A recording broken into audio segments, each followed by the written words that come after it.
Hey guys, welcome back.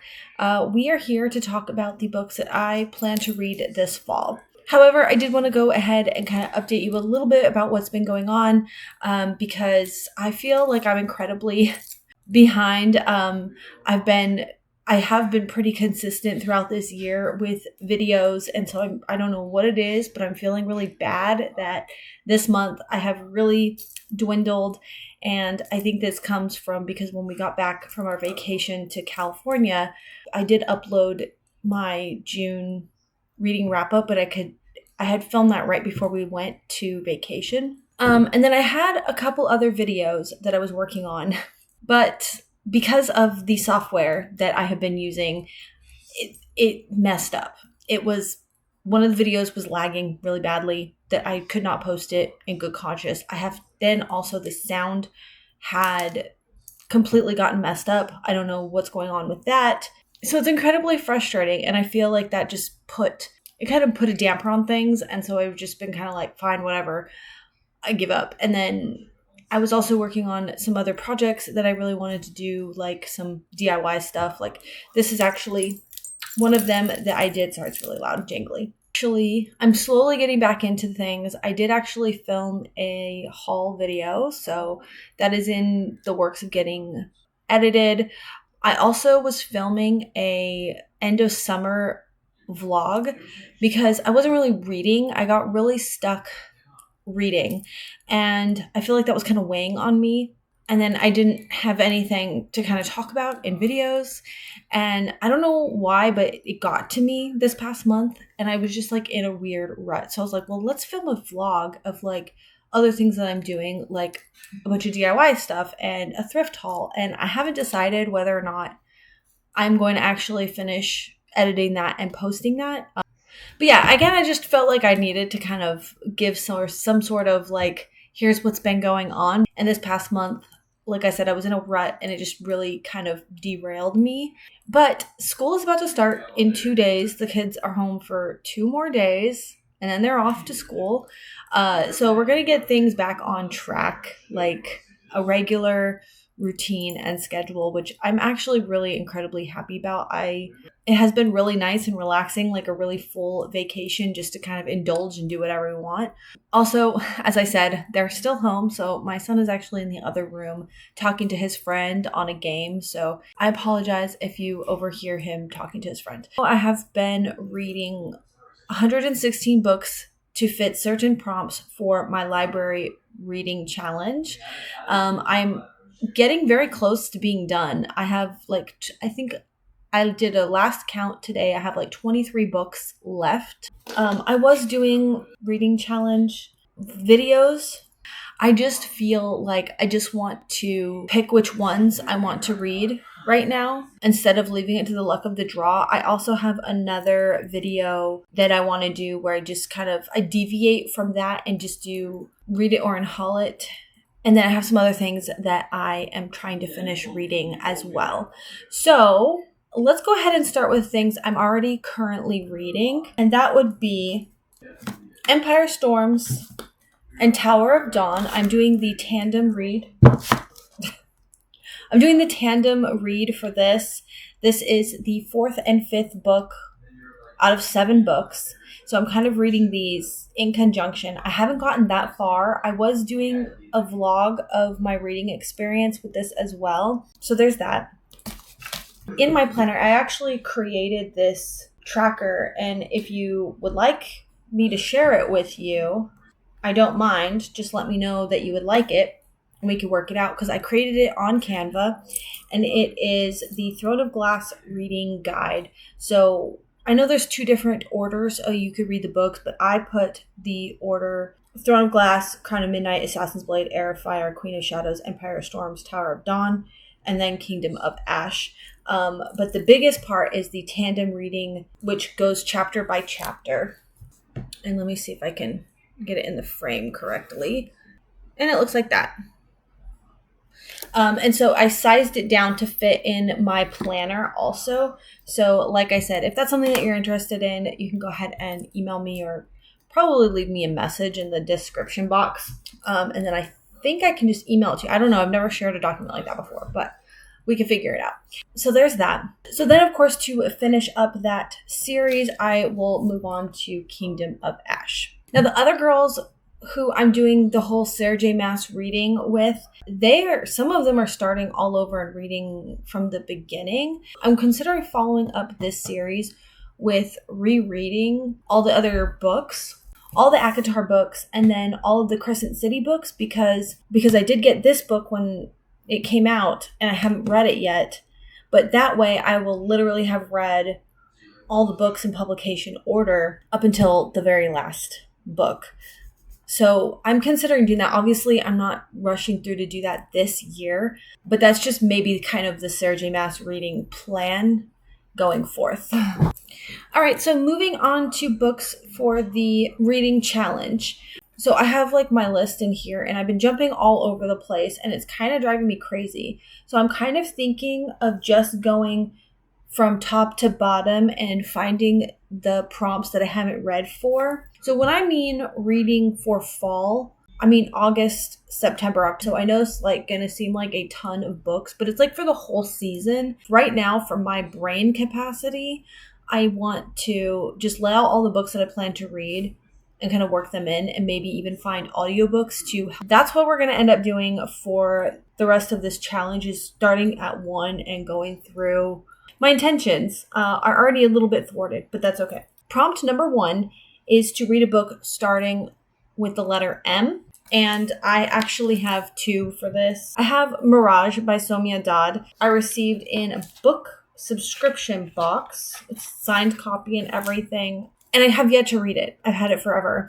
I do feel like because it is a young adult, it is larger print, not many pages, this will be a really nice addition to what I have going on. It's not going to clash too much and be too overwhelming to read with all the fantasy I got going on. So I was trying not to pick 2, but this actually, if it works, I'm going to ask the group what they think. The other one is a book that I actually just recently acquired. Oh, this is going to work. Either way, this book is actually going to work really well for another prompt also. But this is a book that I just recently acquired when I went to California. It's a book that I wanted for a really long time. I found it at a used bookstore, and that is Maurice by Ian Forster.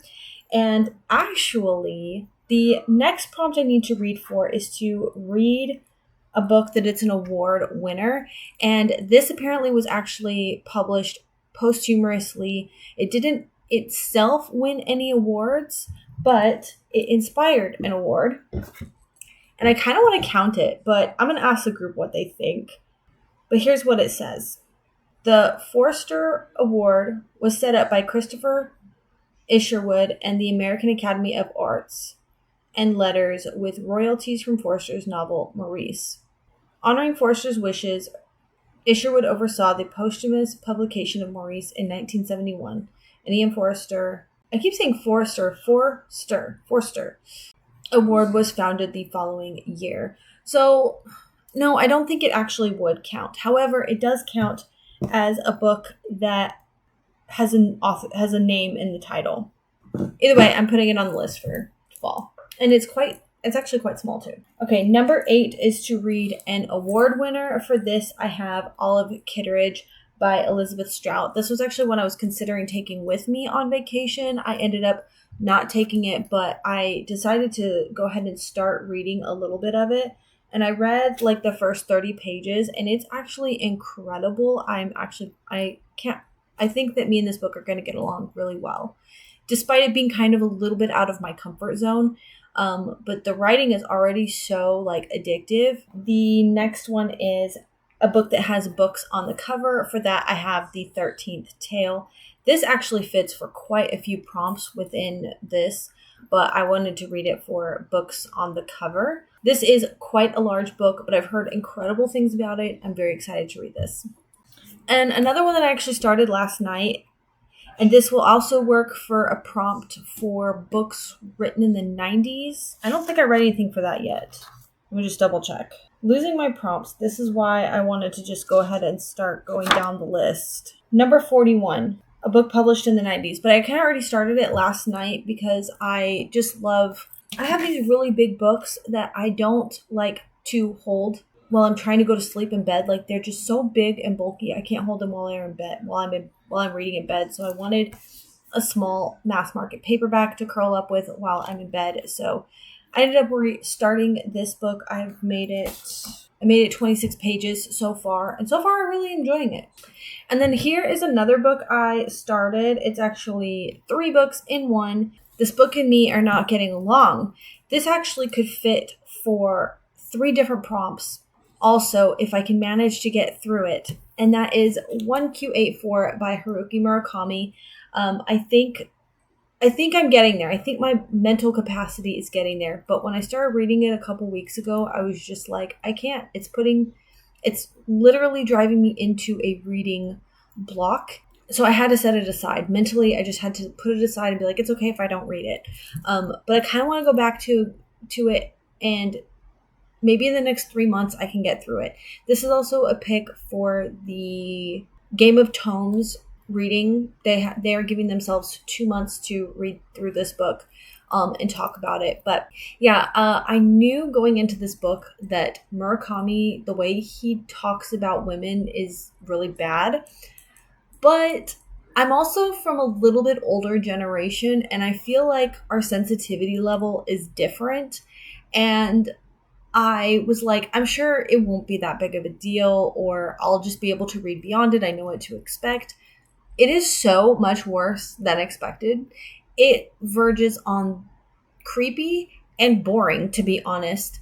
Maybe other men find it great because, like, boobs, but as a woman, thanks, had them all my life. I don't care. I have made it to chapter 2. That is it. Chapter 2, and I'm like, fuck this.